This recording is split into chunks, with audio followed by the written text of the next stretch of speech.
네, 11강 본강의 시작하겠습니다. 주제는 불리언 셀렉션입니다. 다음과 같이 df1이 선언되어 있습니다.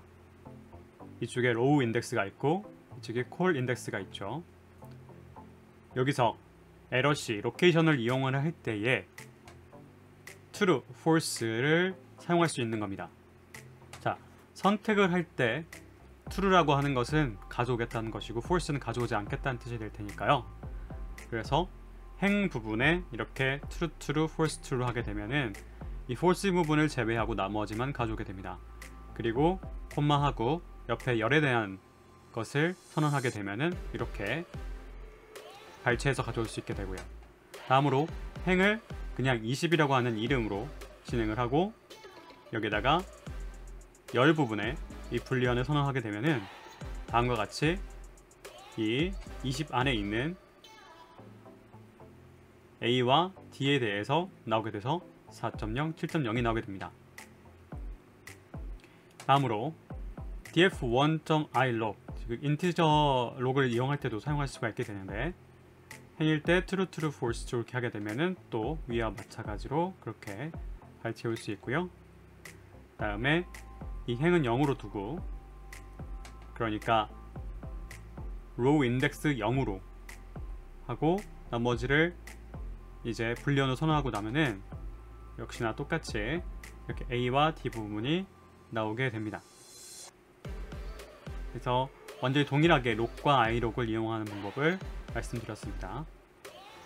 네, 당연히 행과 열 모두 가능합니다. 앞서서는 이렇게 한쪽만 보여드림으로써 조금 더 행과 열에서 잘 활용하는 법을 보여드린 거고 이번에는 둘 다 가능하다는 것을 보여드리는 건데 여기 보시면은 이렇게 행으로 봤을 때 요 인덱스 0번째와 인덱스 3번째가 선택이 되고 컬럼으로 봤을 때도 0번과 3번이 선택이 될 거니까 이렇게 10과 40, A와 D에서 공통적으로 사용되는 그 성분들만 나오게 됩니다. 자, i록이 가능하다고 말씀드렸었는데 이때 왼쪽 걸 한번 따라가 볼게요. 데이터 프레임을 먼저 선언을 했습니다. 이런 데이터 프레임입니다. 앞서 본 것과 유사하고요. 여기에다가 이제 조건들을 한번 걸어보죠. 먼저 여기에 C라고 하는 컬럼을 가져올 거예요. 그러면 이게 시리즈 형태로 오게 될 텐데 그때 그 시리즈가 9보다 큰가요? 라고 질문을 던지는 겁니다. 그러면 그 질문에 대한 답이 불리언으로 나오게 되겠죠. 그래서 D타입 불리언으로 오게 되고 그 타입은 이제 C에 대해서 진행한 거였으니까 C가 그대로 유지되고요. 그 안에 그 각각의 인덱스에 대해서 그대로 이 불리언 결과가 나오게 됩니다. 보면 아까 C에 대해서 확인을 했고 9보다 큰지를 물어봤으니까 이 false가 2개, true가 2개가 나오게 되겠죠. 다음으로 이 모듈로 3이 0인가 라고 물어봤을 때 여기 6이 가능하게 되겠죠. 그래서 여기만 true가 되는 것입니다. 이런 것을 아까 log에서 불러올 때도 바로 활용 가능합니다. 여기 보시면 df1에다가 C로 불러오고 이렇게 넣고 로케이션을 물어보게 되면은 해당 부분만 발췌해서 가져오기 때문에 아까 3차식 부분만 가져와진 겁니다. 그리고 여기에 열이 D라는 조건을 넣어주게 되면은 여기 D에서 11과 15만 가져오게 되면서 인덱스는 유지가 되고요. 이렇게 나오게 됩니다. 다음으로 이 조건을 조금 더 활용해 보겠습니다. 이 df1의 C의 결과가 8보다 작은가요? 라고 질문을 던지게 되면은 이렇게 확인해 보게 될 거고요. 여기서 D에 있는 것을 가져와야 된다고 되어 있습니다. 이게 뭔가 헷갈리실 수도 있을 것 같은데요. 다시 한번 보면은 자, C에서 0번째 해당하는 정보가 있게 되죠. 그러고 나면은 이것이 이제 true가 되고 또 인덱스 1이 true가 되잖아요. 그러면 이 부분만 따로 떼어서 생각해 보면은 true, true, false, false 형태의 정보가 만들어졌어요. 이것이 행을 선택하는 정보가 된 겁니다.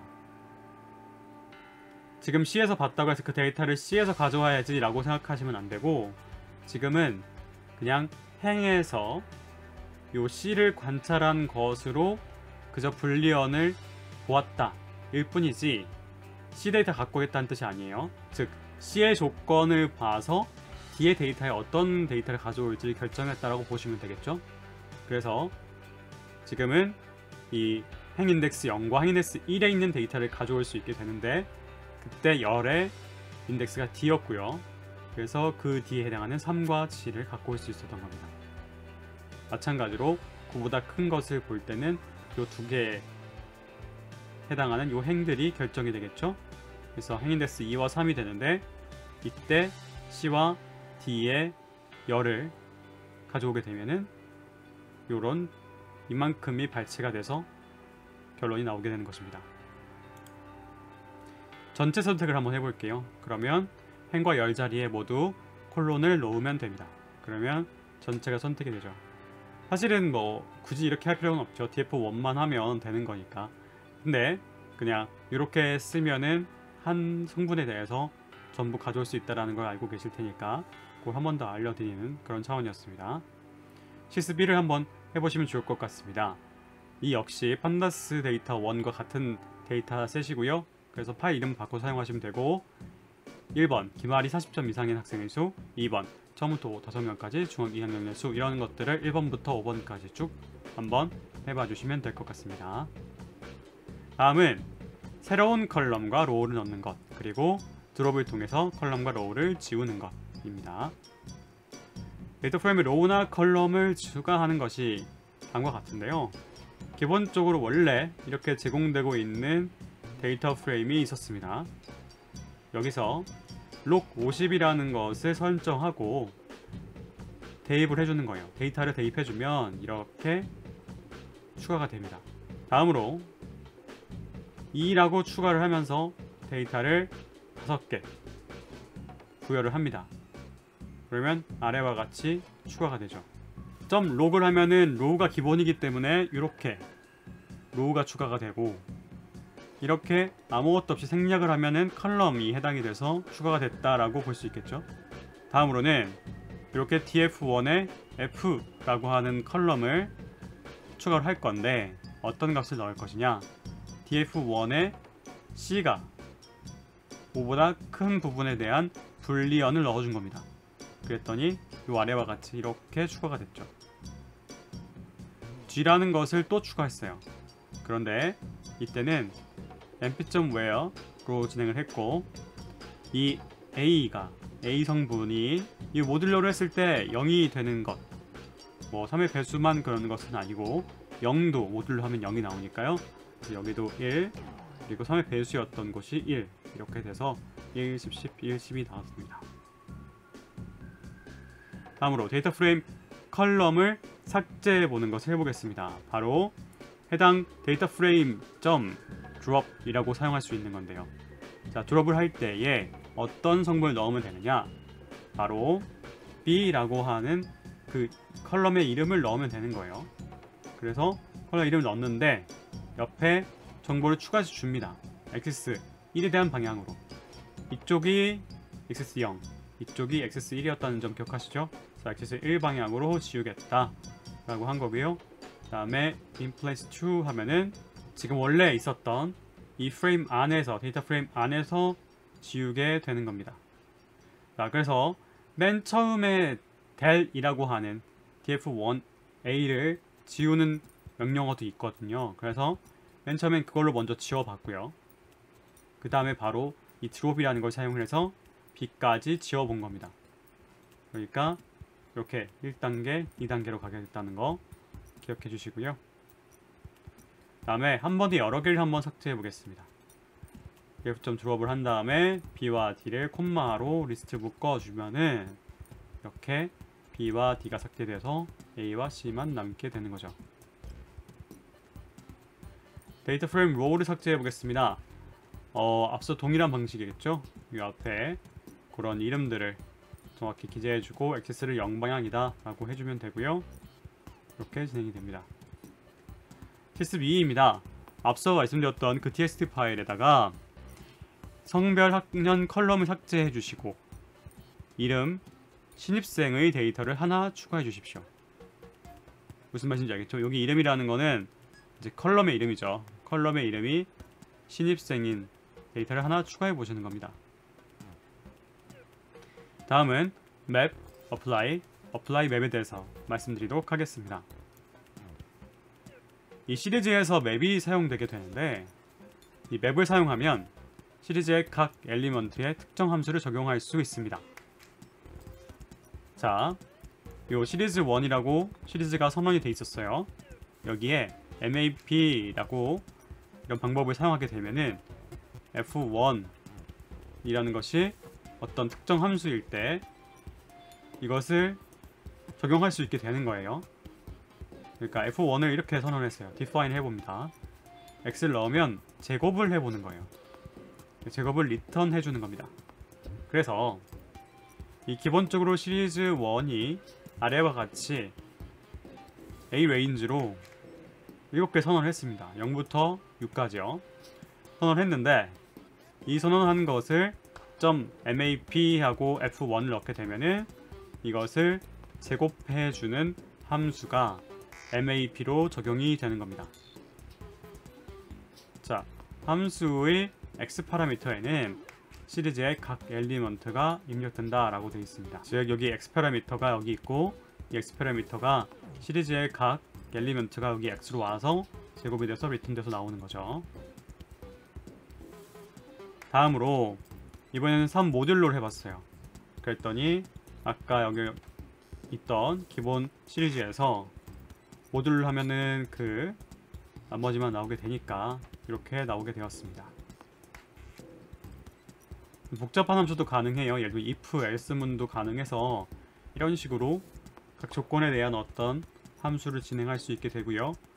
그래서 요 아까 0부터 6까지를 넣어주게 되면은 그게 4보다 크면 L이고 2보다 크면 M이고 이런 식의 이제 elif까지 활용했을 때 이런 우리가 원했던 결과가 리턴되어 나오는 것입니다.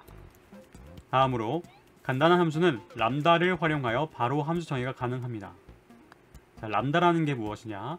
바로 이런 식으로 LAMBDA라고 약속되어 있는 문법인 겁니다. 그래서 람다 x 땡땡 그 뒤에 우리가 원했던 함수 이것이 바로 이렇게 define f1 했던 것과 동일한 기능을 해주는 겁니다. 매우 간략하죠. 어떻게 보면 1번 방법이 앞서서 define을 따로 해본 거고 람다를 간소하게 직접 넣어서 수행했던 방법이 두 번째 방법. 세 번째 방법은 이제 시리즈에다가 그 연산을 바로 진행을 해갖고 브로드캐스팅처럼 하게 되는 거고요. 그래서 이 결과가 모두 동일하게 되는 겁니다. 네, 아래 것도 그냥 덧셈을 해주는 거였는데요. 동일하게 1, 2, 3번 방법이 잘 적용되는 것을 볼 수가 있습니다. 자, 아래와 같이 if, else문 같은 것들을 사용할 때는 사실 람다로 한 줄로 처리가 좀 쉽지가 않죠. 왜냐면 이런 elif 이런 부분들을 또 따로 넣어야 되고 파이썬은 이 들여쓰기가 굉장히 중요한 그런 가시성이 중요하게 되어 있는 언어이기 때문에 이 람다라는 간소화된 방법은 활용이 불가능합니다. 이 아래의 문장은 마찬가지로 이렇게 바로 여기다가 브로드캐스팅 하듯이 넣을 수는 없었다는 거죠. 물론 이 조건을 쭉 따라가면서 불리언 그 결과를 계속 불러올 수는 있겠죠. 또 다른 부가적 활동들을 해야만 한다는 얘기입니다. 자, 맵에다가 파라미터의 함수 말고 사전을 입력하면 그 사전에 정의된 대로 리플레이스를 진행합니다. 자, 다시 한번 보면 어떻게 되냐면 맵에다가 이 딕셔너리를 넣는 거예요. 키와 밸류가 있죠. 그러면 함수를 넣은 게 아니잖아요. 근데 이것이 그 키에 따라서 따라가서는 그 데이터를 바꿔줍니다. 우리가 원하는 위치에 어떤 데이터를 바꾸고 싶을 때 이것을 활용하면 되겠다라고 기억하시면 됩니다. 자, replace라는 함수가 따로 또 있잖아요. 그래서 replace라는 함수를 또 보면은 이런 식으로 대입을 해서 사용할 수도 있게 되죠. 자, 근데 위와 아래를 좀 구분해서 보게 되면은 위에는 우리가 원하는 부분들을 정의 내리면 그만큼은 되는데 이제 정리되지 않은 다른 부분을 불러오게 될 때는 이 키와 밸류를 넣어주지 않았기 때문에 nan으로 나오게 됩니다. 즉 요걸 대입해서 사용할 거면 요 nan 처리를 해줘야만 한다는 거예요. 앞서 데이터 프레임에서 컬럼을 추가하고 뭐 그랬던 거와 마찬가지로 이 맵을 이용해서도 이 데이터를 이제 추가하고 변경 가능합니다. 그러면 먼저 이 define을 했습니다. f4라고 하는 펑션을 define 했어요. x 모듈로 3인데요. 다음으로 이 df1을 with table을 통해서 불러왔습니다. 그 5개를 불러오니까 이런 데이터셋이었어요. 그리고 나서 우리가 원하는 위치에 이제 펑션을 수행하고 싶습니다. 그래서 df1 학년 부분에다가 여기다가 모듈러를 수행해 주세요 라고 진행을 해본 거죠. 그러면은 이제 3 모듈러 했을 때 3으로 나눠 떨어지는 게 없기 때문에 다 그냥 그대로 유지가 되고 있죠. 그리고 그것을 스페셜 점수 1에다가 대입을 하도록 만들었습니다. 그랬더니 당연히 이 학년의 모듈러 부분이 그대로 가게 되고요. 다음으로 람다 똑같이 해도 마찬가지입니다. 여기 나오게 되고요. 학년 바로 브로드캐스팅한 결과도 동일하게 나오게 됩니다. 마지막으로 키 밸류 부분을 바꾸겠다고 진행을 하고 나면은 남자 부분과 남자를 0으로 여자를 1로 이렇게 이 인덱스에 따라서 그것을 수행할 수 있게 되고 그것이 이 성별 코드에 잘 기재된 것을 볼 수가 있습니다. 마지막으로 이 성별이라고 본래 있었던 컬럼에 대해서 원하는 데이터를 덮어 써보겠습니다. 맵을 해서요. 이렇게 성별 코드 아까 했던 것과 동일하게 남자 0, 여자 1로 덮어쓰기를 해서 이렇게 데이터가 바뀐 것을 보여드렸습니다. 다음으로 실습 3입니다. 1번부터 5번까지 수행해봐 주시면 좋겠습니다. 기말 성적 컬럼을 만들고 중간 성적을 만들고 이런 식으로 해서 이 각각의 필요한 것들을 수행해 보시면 좋겠습니다. 다음으로는 데이터 프레임 어플라이를 말씀드리도록 하겠습니다.